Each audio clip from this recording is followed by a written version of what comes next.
Hello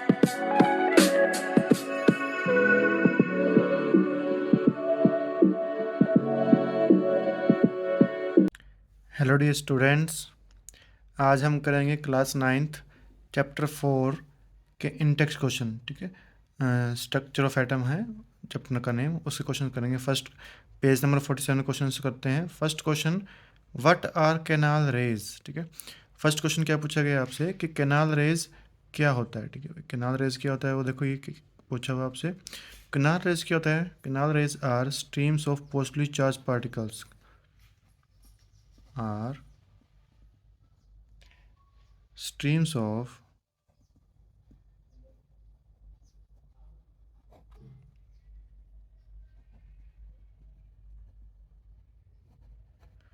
positively charged particles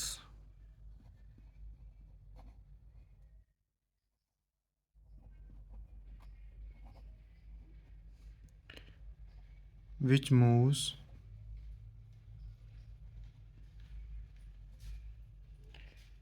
towards the negative electrodes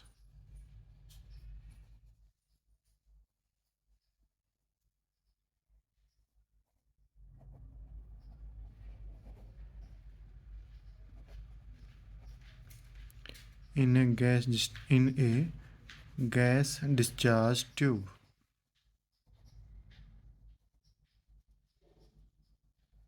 तो देखो अब होता क्या है, इसको एक बार समझ लेते हैं एक्सपेरिमेंट क्या था इसमें। ठीक है, जो ई गोल्डस्टेन थे और आपके जे जे थॉमसन थे, ठीक है, उन्होंने क्या किया था, स्ट्रक्चर ऑफ एटम जानने के लिए कुछ एक्सपेरिमेंट किए थे कि स्ट्रक्चर ऑफ एटम कैसा होता है। उन एक्सपेरिमेंट से पहले ये मानते थे हम कि एटम जो होता है वो आपका सिंपली इनडिविजिबल होता है। ठीक है, तो एक्सपेरिमेंट किया था उन्होंने, क्या लिया था, एक ट्यूब ली थी। ठीक है, जिसको हम पढ़ा है आपने, गैस डिस्चार्ज ट्यूब, जिसको हमने बोला हुआ आंसर में। ठीक है, वो एक्चुअल में क्या था, ग्लास की एक ट्यूब थी सिंपल। ठीक है, वो तो कुछ उसमें ऐसा था नहीं कुछ खास, एक सिंपल ट्यूब थी कांच की। उस ट्यूब के दोनों एंड्स पे क्या लगी थी, मेटल की प्लेट लगी हुई थी। ठीक है, एक को हमने एनोड बोला हुआ था, एक को हमने कैथोड बोला हुआ था। ये देखो जिससे आपको दिख रही है, ये मेटल प्लेट है और ये भी क्या है, एक मेटल प्लेट। ठीक है, जो जो और साथ में क्या ली थी, एक बैटरी ली थी वोल्टेज अप्लाई करने के लिए। तो जो बैटरी के पॉजिटिव टर्मिनल से जो अटैच थी उसको हमने एनोड बोला था, और जो नेगेटिव पे अटैच थी उसको हमने कैथोड बोला हुआ था। ठीक है, अब इस एक्सपेरिमेंट खास बात क्या थी कि जो कैथोड की जो आपकी इलेक्ट्रोप्लेट, जो आपने इलेक्ट्रोड ली है, उसके पीछे जिंक सल्फाइड की कोटिंग की हुई थी। ठीक है, और इस ट्यूब के अंदर क्या लिया हुआ था, आपका हाइड्रोजन गैस ली हुई थी। ठीक है, तो जब उन्होंने हाइड्रोजन गैस फिल करके वोल्टेज को अप्लाई किया, ठीक है, वोल्टेज पास करना स्टार्ट किया, तो उन्होंने क्या देखा कि जो हाइड्रोजन गैस जो है वो एनोड से कैथोड की तरफ मूव कर रही है। ठीक है, जब मूव कर रही है तो उन्होंने क्या देखा कि एक गैस आती हुई या एक स्ट्रीम आती हुई उनको दिखाई दी। ठीक है, और वो जो स्ट्रीम जो कैथोड के ऊपर गिर के इसके अंदर से जो पास हुई, ठीक है, इसके अंदर सुराग थे, होल्स थे, इसलिए हम इसको परफोरेटेड बोलते हैं। ठीक है, तो वो पीछे इसकी कोटिंग थी किसकी, जिंक की, तो जिंक के ऊपर जाके गिरी वो। ठीक है, जैसे ही उस स्ट्रीम ने जिंक को स्ट्राइक किया तो वो क्या हुई, ग्लो करने लगी, चमकने लगी। ठीक है, तो इससे उन्होंने क्या अंदाज़ा लगाया कि जो आपकी जो ट्यूब है इसके अंदर क्या है, कोई कोई चार्ज पार्टिकल है जो मूव कर रहा है। ठीक है ना, ऐसा क्यों अंदाज़ा लगाया, क्योंकि सब हम उस टाइम उनको पता था कि जो जिंक सल्फाइड की जो लेयर है आपकी, वो तब ग्लो करती है जब उसके ऊपर कोई चार्ज स्पीशीज स्ट्राइक करती है, तब वो क्या करती है, ग्लो करती है। ठीक है, और अब कैथोड जो है उसके ऊपर पहले पता है हमें, वो नेगेटिव से कनेक्टेड है, मतलब उसके ऊपर क्या है, नेगेटिव चार्ज है। ठीक है, तो ये कोई दूसरा जो स्पीशीज आ रही है आपके पास, पार्टिकल जो आ रहा है वो चार्ज पार्टिकल है, तो ऑटोमेटिकली ये डिसाइड हो गया कि वो कैसा होगा, अगर ये नेगेटिव है तो वो कौन सा होगा, पॉजिटिव, क्योंकि हमने पढ़ा हुआ है ना, हमें हमें ये अच्छे से पता है कि नेगेटिव और पॉजिटिव या अपोजिट चार्ज जो होते हैं वो एक दूसरे को अट्रैक्ट करते हैं। ठीक है, तभी तो क्या हो रहा है, ये पॉजिटिव से कहाँ जा रही है, नेगेटिव की तरफ जा रही है, मतलब इसके ऊपर पॉजिटिव चार्ज आ रही है, यहाँ पे क्या है, नेगेटिव। ठीक है, तब तो क्या पता लगा कि इसके अंदर क्या है, एक चार्ज स्पेसिस ट्रैवल कर रही है जो इसके ऊपर स्ट्राइक कर रही है, जिसकी वजह से क्या है, ग्लोइंग हो रही है, और इस स्पेसिस को क्या बोला गया, पॉजिटिव चार्ज स्पेसिस या प्रोटॉन, क्या बोला गया इसको, प्रोटॉन। तो गैस इस डिस्चार्ज ट्यूब में, ठीक है, क्या हुआ था, प्रोटॉन की डिस्कवरी हुई थी। ठीक है, पॉजिटिव चार्ज पार्टिकल बोला गया था। ठीक है, तो कैनाल रेज क्या होती है, स्ट्रीम होती है किसकी, चार्ज पार्टिकल्स की, और जो चार्ज पार्टिकल कौन से होते हैं, प्रोटॉन्स, कौन से होते हैं, प्रोटॉन। ठीक है, चलो, और कहाँ जाते, कहाँ ट्रैवल करते हैं वो, नेगेटिव इलेक्ट्रोड के पास ट्रैवल करते हैं। ठीक है, तो ये हमने आंसर में लिखा हुआ है, canal rays are streams of positive charge particles which travels towards the negative electrode in a gas discharge tube. ठीक है, क्वेश्चन नंबर सेकंड बोला हुआ है, if atom contains one electron and one proton will it carry any charge or not. देखो क्या बोला हुआ है कि आपका ये एटम है, क्या बोला हुआ है, ये एटम जैसे स्फीयर होता है आपका, वैसे स्फीयर की तरह होता है एटम का स्ट्रक्चर, हमने माना हुआ है, ये पढ़ा है इसमें चैप्टर में। तो ये बोला हुआ है कि इसके अंदर पार्टिकल्स हैं एक, ठीक है, एक क्या है इलेक्ट्रॉन और एक क्या है आपका प्रोटॉन, ठीक है। तो आपसे पूछा क्या इसके ऊपर ओवरऑल इसके ऊपर कोई चार्ज होगा या नहीं होगा, ये पूछा हुआ आपसे, ठीक है।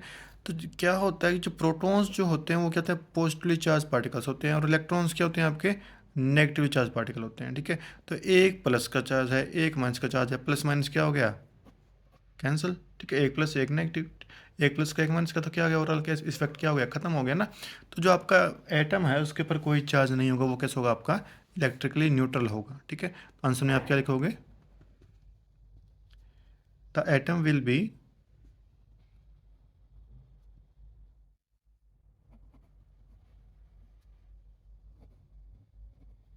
Electrically neutral.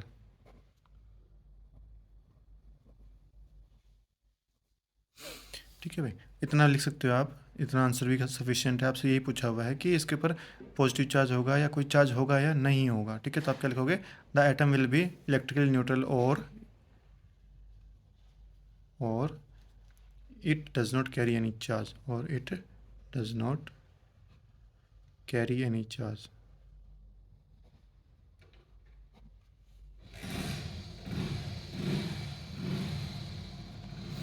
ठीक है, ये थे क्वेश्चन पेज नंबर 47 के, ठीक है। उसके बाद आते हैं नेक्स्ट क्वेश्चन से आपके पेज नंबर 48 पे, 49 पे सॉरी, पेज नंबर 49 पे फर्स्ट क्वेश्चन देख लेते हैं क्या बोला हुआ आपसे फर्स्ट क्वेश्चन में।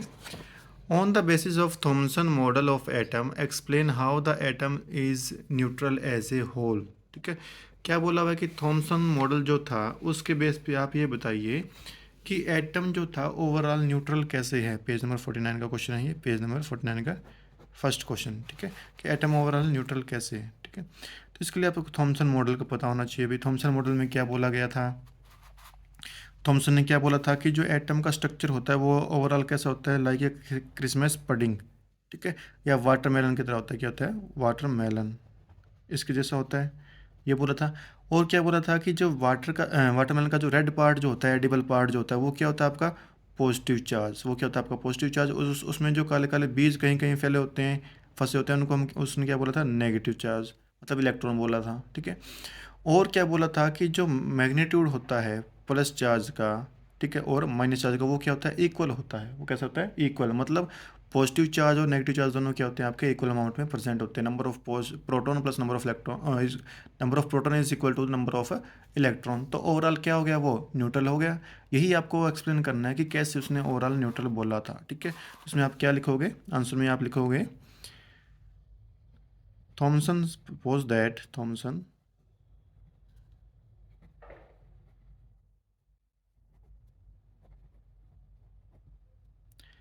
atom is like a sphere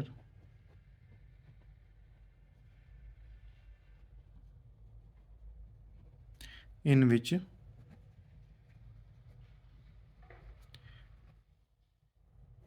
positive charge is spread all over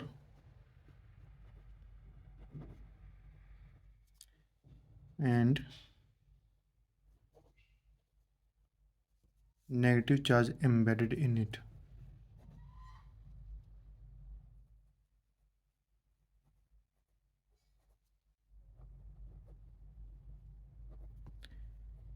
And negative and negative and positive charge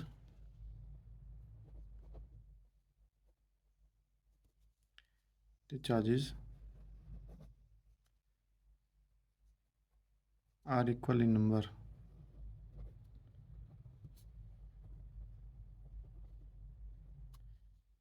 Means atom is electrically neutral, atom is electrically neutral। ठीक है, तो ये चीज़ डिफाइन कर रही है कि आपका एटम जो होता है ओवरऑल न्यूट्रल होता है, उसके ऊपर कोई चार्ज नहीं होता, ठीक है।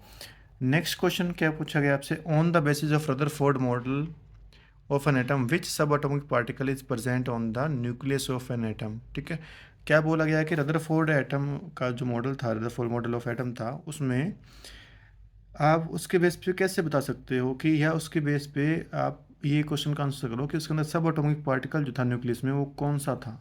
ठीक है, कि रदरफोर्ड मॉडल जो था ना, क्या मॉडल था उसमें कि ऐसे उन्होंने गोल्ड फॉइल ली थी एक ऐसी, ठीक है, और उसके ऊपर क्या किया था, फास्ट मूविंग अल्फा पार्टिकल्स का ऐसे स्ट्राइक करवाया था। ठीक है, तो आपसे ये पूछा गया कि उसके उस मॉडल के बेस पे आप ये बताओ कि इसके न्यूक्लियस के सेंटर में कौन सा सब एटॉमिक पार्टिकल प्रेजेंट है। ठीक है, तो हमने उसमें क्या पढ़ा था, उसमें क्या बताया गया है कि जो मोस्ट ऑफ द जो आपके अल्फा पार्टिकल्स थे वो स्ट्रेट निकल गए। बहुत ही कोई रेयर एक था कि 1000 में से एक ऐसा था कि जो उससे टकरा के बिल्कुल 180 डिग्री पे वापस आया था। इसका मतलब क्या लगाया था उन्होंने कि एटम के न्यूक्लियस में कोई एक पॉजिटिव चार्ज स्फीयर है जिससे टकरा के इलेक्ट्रॉन वापस फास्ट मूविंग अल्फा पार्टिकल्स क्या आ रहे हैं, वापस आ रहे हैं। ठीक है, तो इससे क्या लगता है कि जो सब एटॉमिक पार्टिकल है वो कौन सा होता है, पॉजिटिवली चार्ज स्पीशीज प्रोटॉन होता है। ठीक है, सब atomic particle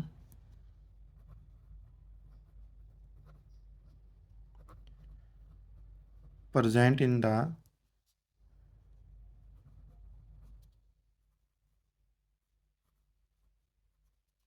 nucleus of an atom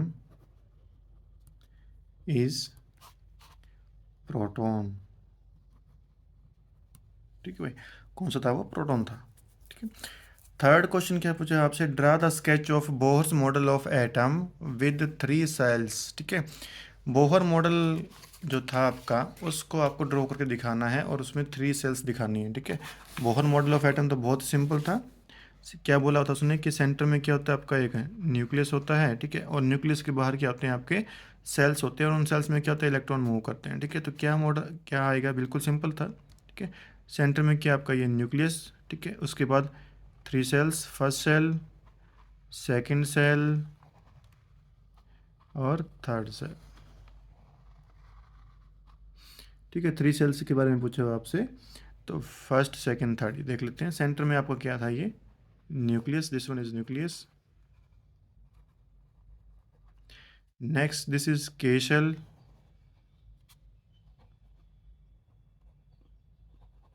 और के शेल के लिए एन की वैल्यू क्या दी गई थी, 1। ठीक है, next is L shell, N is 2। Next is M shell, और एम शेल के लिए एन की वैल्यू कितनी थी, 3 थी आपसे। ठीक है, ये बोला गया था। क्वेश्चन नंबर 4 एक थोड़ा सा अच्छा क्वेश्चन है इस चैप्टर का। क्वेश्चन 4 में क्या बोला गया, what do you think would be the observation if the alpha particle scattering experiment is carried out using a foil of a metal other than gold। ठीक है, क्या बोला गया है कि जो आपने एक्सपेरिमेंट किया देखा था रदरफोर्ड का, ठीक है, उन्होंने क्या यूज़ किया था उसमें, गोल्ड फॉइल यूज़ की थी, गोल्ड की पतली सी मेटल शीट यूज़ की थी। ठीक है, क्या पूछता है आपसे, अगर गोल्ड फॉइल की जगह आप कोई और मेटल की फॉइल यूज़ करते हो, ठीक है, तो आपको ऑब्जर्वेशन क्या मिलती। ठीक है, उस एक्सपेरिमेंट की ऑब्जर्वेशन जो थी आपको वो क्या मिलती, क्या चीज़ आता है उसमें। देखो उसमें कोई खास चेंज देखने को नहीं मिलता अगर हम गोल्ड की जगह कोई और यूज़ करते हैं। ठीक है, उसने गोल्ड ही क्यों यूज़ किया कि हमें क्या चाहिए थी, पतली से पतली सीट चाहिए थी। ठीक है ना, और गोल्ड क्या होता है, हाईली मलिएबल होता है, उससे ज़्यादा मलिएबल कोई मेटल होता नहीं है, तो उससे पतली थिन सीट ड्रॉ करना पॉसिबल था नहीं किसी और मेटल का। ठीक है, अगर कोई और मॉडल आप वहाँ कोई और मेटल की सीट वहाँ पे यूज़ करते हैं, मान लो आयरन कोई भी यूज़ करते हैं, तो वो क्या होती, काफ़ी मोटी होती। ठीक है, उतनी मलेबल नहीं होती, काफ़ी मोटी होती है। उसकी वजह से क्या होता है, जो पार्टिकल टकरा रहे थे और जो सिंपली पास हो रहे थे, ठीक है, हमने क्या देखा, कोई 1000 में से कोई एक ही 180 डिग्री पर टकरा कर ही वापस आ रहा था, ये ऑब्जर्व किया था हमने।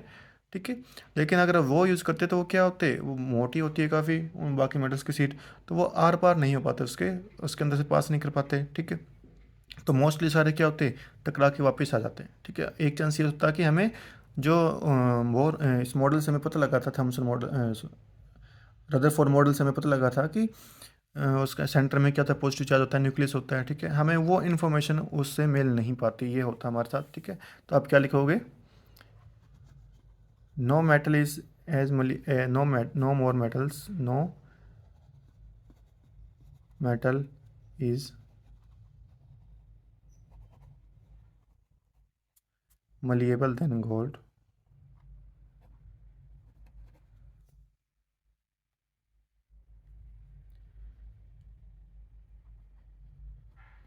hence if we use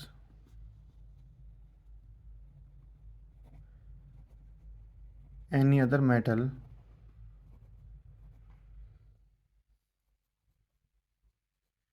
sheet, it will be thick. As a result, particles would not pass through them, and we cannot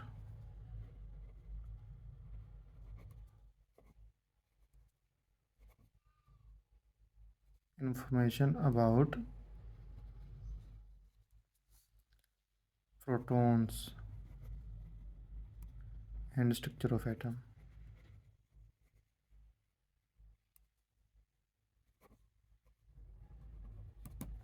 ठीक है भाई, ये होता कि अगर किसी और मेटल की हम यूज़ करते तो उसकी शीट काफ़ी मोटी होती।